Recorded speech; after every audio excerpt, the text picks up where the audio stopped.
What's going on, guys? So today we're looking at a magnesium fire starter, which, now this is actually going to be one that I picked up from Harbor Freight a while back, and this is pretty much the generic Chinese one that you're going to find from a lot of different brands, because let's face it, Harbor Freight is not the one manufacturing this. It's going to be some plant in China that's going to export these to a countless different number of countries. But as we expect, this is going to be pretty much the bottom of the barrel of what you will see from most people selling these. Now, there are better quality ones out there that do have softer magnesium, better ferro rods, better adhesives in there. But for a general view of what you can expect out of them, this is actually where I went because this is what most people are going to find.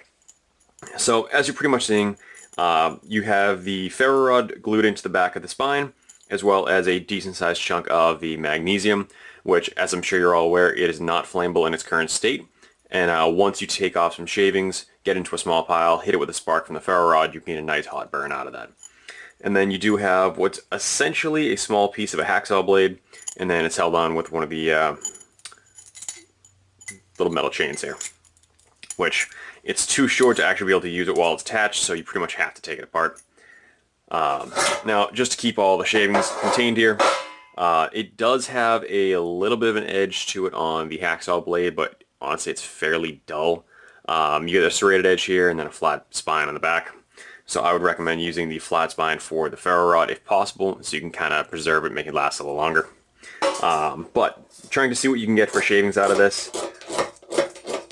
it's honestly not that great using the factory sparking tool here. What I've actually had a lot better luck with is a flattened spine on a full-size fixed blade, which this is a Becker BK2.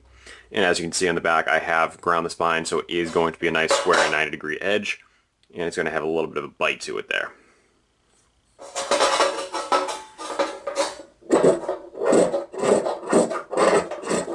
So with that, you're getting a lot more material off of there, which I'm noticing that's not really showing up.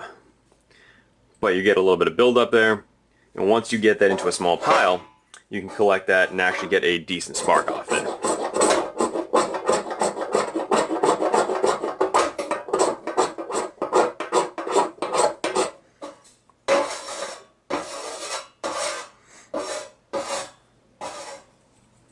So now it's got a little bit of a pile collected there.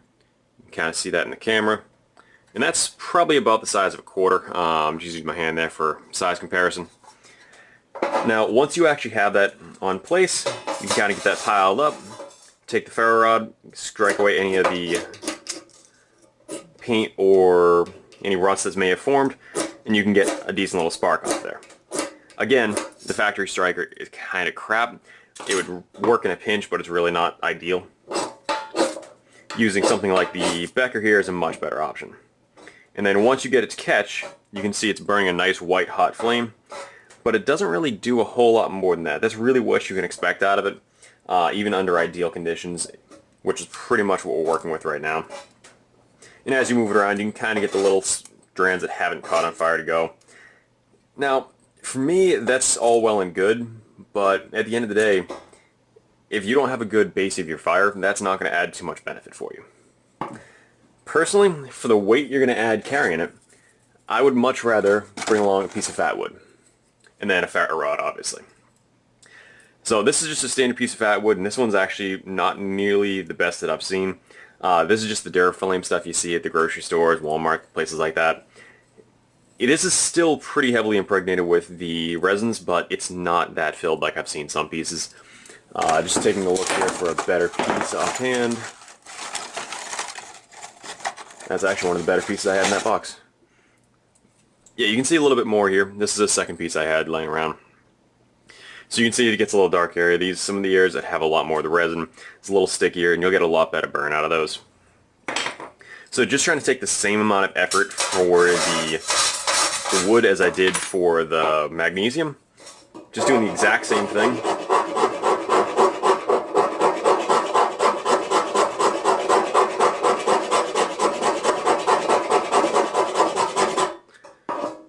You can already see it took a significantly less amount of effort to get that little buildup there.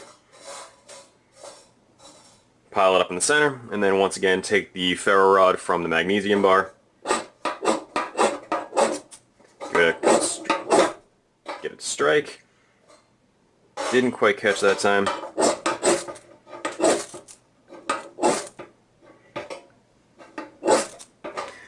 And then once it catches, you get a nice solid flame there.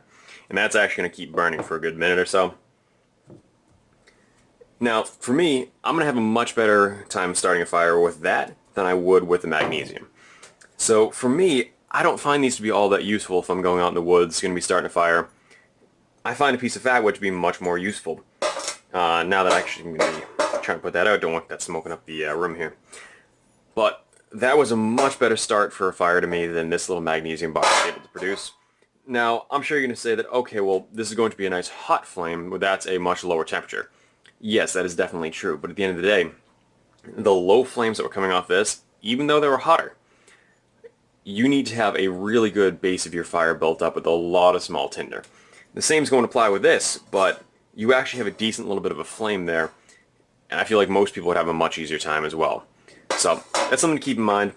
And as always, if you have any questions, guys, put it in the comments section below. But once again, please make sure to like, comment, and subscribe.